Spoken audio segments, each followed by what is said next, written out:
उस मीटिंग में गेट लगाइए 3:15 पे शुरू हुई, जिस मीटिंग में माननीय बेसिक शिक्षा मंत्री श्री सतीश द्विवेदी जी परियोजना कौन था अनामिका जी थी और बेसिक से कौन था सर्वेंद्र विक्रम सिंह सर जी थे और बेसिक से गणेश सर जी थे। तो माननीय मंत्री जी बैठे थे, हम लोग गए। शिक्षा मित्रों में शिव कुमार शुक्ला जी, श्री राम द्विवेदी जी, जितेंद्र शाही जी, मैं स्वयं सुधाकर तिवारी, संतोष भट्ट, दूरस्थ बीटीसी संगठन के पदाधिकारी थे और रमेश मिश्रा जी थे और कौन है सुशील यादव जी थे। उत्तर प्रदेश प्राथमिक शिक्षा मित्र संघ के सभी लोग थे और सभी संगठनों के लोग थे। माननीय बेसिक शिक्षा मंत्री जी ने कहा कि लगभग अब समय बहुत निकट है और क्यों ना आपको भी कुछ गिफ्ट दिया जाए। गिफ्ट से उन्होंने बात कही कि क्यों ना आपको भी कुछ गिफ्ट दिया जाए, जिस पर हम लोगों ने कहा कि आदरणीय बहुत लंबा समय हो गया है, तो जिस पर माननीय मंत्री जी ने कहा कि हाँ आप लोगों की समस्या और पीड़ा जायज भी है और वही एक रटा रटाया बयान आज पुनः माननीय बेसिक शिक्षा मंत्री जी ने कहा कि आप लोगों का मानदेय हमारी योगी सरकार ने 3500 से बढ़ाकर और 10,000 रुपए करने का काम किया था। तो जिस पर हम लोगों ने कहा कि माननीय मंत्री जी ये क्यों नहीं कहते आप कि आपने मानदेय हमारा 40,000 से कम करके 10,000 रुपए करने का काम किया था। जिस पर माननीय मंत्री जी एवं अन्य अधिकारी हंसने लगे। हम लोग भी थोड़ा सा दूसरे मूड में थे ताकि बात कुछ निकल कर आए। जिस पर माननीय मंत्री जी ने फिर कहा कि सरकार जितने भी संविदा कर्मी हैं सभी के लिए कुछ ना कुछ दे रही है, तो शिक्षा मित्र हमारा कैसे पीछे छूट सकता है, उसको भी हम लोग देंगे। जिसके बाद माननीय बेसिक शिक्षा मंत्री जी ने सभी से परिचय लिया और सभी से कहा कि आप सभी लोग जितने लोग आए हैं आप सभी लोग अपना परिचय दें। परिचय देने के बाद सभी ने अपना परिचय दिया।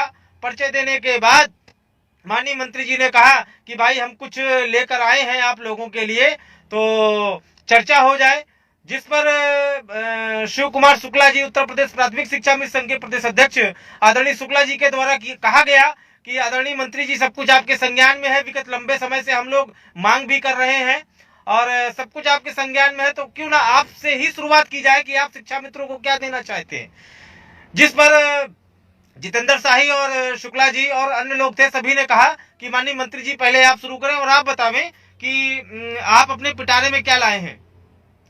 जिस पर माननीय मंत्री जी ने कहा कि देखिए आपकी कुछ समस्याएं जो विगत लंबे समय से हमको पत्र के माध्यम से मिलती रही हैं, ज्ञापन के माध्यम से मिलती रही हैं, उनमें जो प्रमुख समस्या है वो मानदेय की है, स्थायीकरण की है और 12 महीना 62 साल की है। महिलाओं को जो है उनके जिले में जो है भेज दिया जाए, मतलब ऐसी सुविधा दी जाए कि उनका ट्रांसफर उनके गृह जनपद में हो जाए और मूल विद्यालय मिल जाए। कुछ जिलों का जो मानदेय नहीं आया है, जैसे कौन सा डिस्ट्रिक्ट है सुधाकर जहाँ मानदेय नहीं आया है, चंदौली और फर्रुखाबाद, 2-3 डिस्ट्रिक्ट ऐसे हैं जहाँ का मानदेय विगत कुछ माह का बाकी है, उस पर भी चर्चा हुई। जिसमें सबसे अहम बिंदु ये था कि माननीय मंत्री जी आप ये बतावें कि आप हमारे लिए क्या कर रहे हैं और मानदेय कितना बढ़ रहा है और स्थायी में। जिस पर हम लोगों ने ये कहा कि माननीय मंत्री जी आप बतावें आप क्या देना चाह रहे हैं। तो जिस पर माननीय मंत्री जी ने कहा कि देखिए अभी हम लोग कोरोना से उभरे हैं और हालात बहुत अच्छे नहीं हैं, तो आपका जो मानदेय है वो 1,000 रुपए बढ़ाने पर भी दिक्कत हो रही है। 1,000 से 1,500 रुपए बढ़ाने पर भी वित्त विभाग जो है प्रॉब्लम क्रिएट कर रहा है, परमिशन नहीं मिल रही है और इसके लिए बड़ी रस्साकसी करनी पड़ रही है। वहीं से जितने भी संगठन के पदाधिकारी बैठे थे वहीं से हम लोगों का माथा टनका और हम लोगों ने कहा कि माननीय मंत्री जी ये चीज बहुत गलत है और हम लोगों ने विगत लंबे समय से ये और आपने भी वादा किया था, माननीय प्रधानमंत्री जी ने भी वादा किया था और माननीय मुख्यमंत्री जी ने भी ये वादा किया था कि शिक्षा मित्रों की समस्याएं हमारी हैं और हम बहुत अच्छे से अच्छा काम करेंगे। लेकिन माननीय बेसिक शिक्षा मंत्री के द्वारा जब ये बताया गया कि 1500 रुपए बढ़ाना भी बड़ी मशक्कत की बात है, वित्त विभाग इसकी परमिशन नहीं दे रहा है, तब हम लोगों बिल्कुल भौचक हुए। और मतलब वो स्थिति ऐसी थी कि कुछ समझ में नहीं आ रहा था क्या कहें। आखिर इस मीटिंग का परिप्रेक्ष्य क्या है? जब हमारी समस्याओं का निदान ही नहीं हो रहा है तो आखिर इस मीटिंग को बुलाने का औचित्य क्या था? अगर आपको कोई डिसाइड करना था तो आप उस चीज को डिसाइड करके आते, हमसे कहते कि भाई ये हम दे रहे हैं। उसके बाद मंत्री जी ने कहा कि ठीक है भाई, अब आप लोग सब लोग अपने अपने विचार दीजिए, क्या कहा जाए, क्या किया जाए।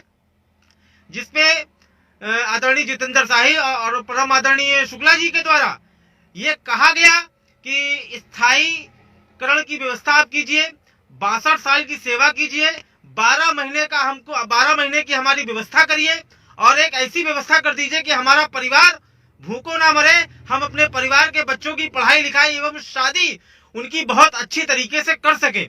ये बात सभी लोगों के द्वारा, जितने लोग आज की मीटिंग में उपस्थित है, सभी लोगों ने इसका पुरजोर तरीके से समर्थन किया। जिस पर माननीय बेसिक शिक्षा मंत्री जी ने क्या कहा कि देखिए 62 साल की सेवा में थोड़ी दिक्कत है। वहीं जो डायरेक्टर साहब थे, शर्वेंद्र विक्रम सिंह जी थे, उन्होंने भी कहा कि सर ये मामला चैलेंज हो जाएगा कोर्ट में, ये हो जाएगा वो हो जाएगा। तो हम लोगों ने कहा खैर कैसे भी करके 62 साल की सेवा हमारे लिए कीजिए। उसके बाद जब 12 महीने की मानदेय की बात आती है, 12 महीने की व्यवस्था की बात आती है, तो हम लोगों ने कहा कि जैसे कस्तूरबा के लोग पाते हैं 11 महीना 29 दिन एवं आश्रम पद्धति के लोग पाते हैं, तो उसी प्रकार से हमारी व्यवस्था कर दी जाए। आखिर हमारे लिए ऐसी व्यवस्था क्यों नहीं हो सकती है? तो जब 12 महीने की बात आई तो वो भी उस मामले को कानूनी दांवपेच में फंसाकर ये कहा गया कि नहीं उसमें कुछ प्रॉब्लम आ जाएगी। तो हमने कहा कि जैसे कस्तूरबा विद्यालय के लोग मानदेय पा रहे हैं 11 महीना 29 दिन का, वैसे हमें व्यवस्था कर दी जाए। तो उन्होंने कहा कि ठीक है, इस पे विचार किया जाएगा, 62 साल पे विचार किया जाएगा।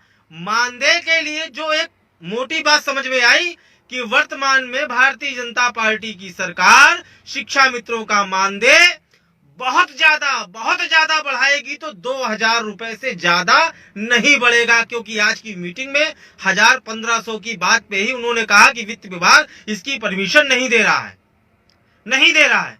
तब हम लोगों ने कहा कि आदरणीय हमारे बीच में न जाने कितने हजारों शिक्षा मित्र जो है अवसाद के चलते खत्म हो गए हैं, 2 दर्जन से ज्यादा लोगों ने फांसी लगा ली है। तो हमने कहा हमें हमारी सामाजिक सुरक्षा भी दी जाए।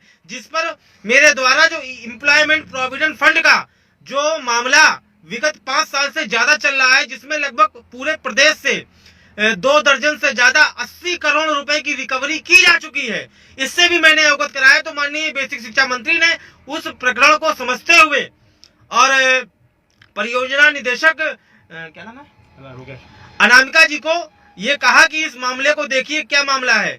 तो मैंने कहा कि आदरणीय ये ईपीएफ एम्प्लॉयमेंट प्रोविडेंट फंड की स्कीम है, जो लोग 15,000 रुपए से नीचे पाते हैं उनको उस स्कीम का लाभ मिलना चाहिए।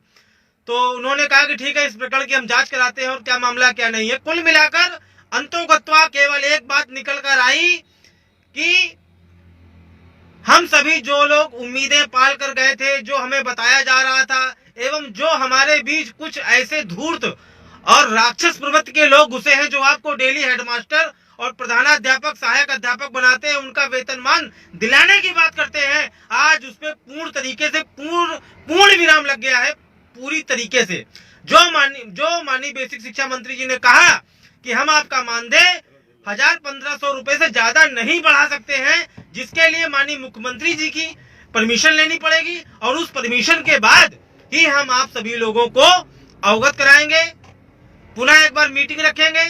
तो मित्रों, मेरा ये व्यक्तिगत विचार है कि जो सरकार आपके साथ न्याय करे उस सरकार का साथ दें, उसकी सरकार बनाए, और जो सरकार आपके साथ न्याय ना करे, आपके परिवार के साथ न्याय करे, आपके बच्चों के साथ न्याय ना करे, उसके साथ कतई ना रहे।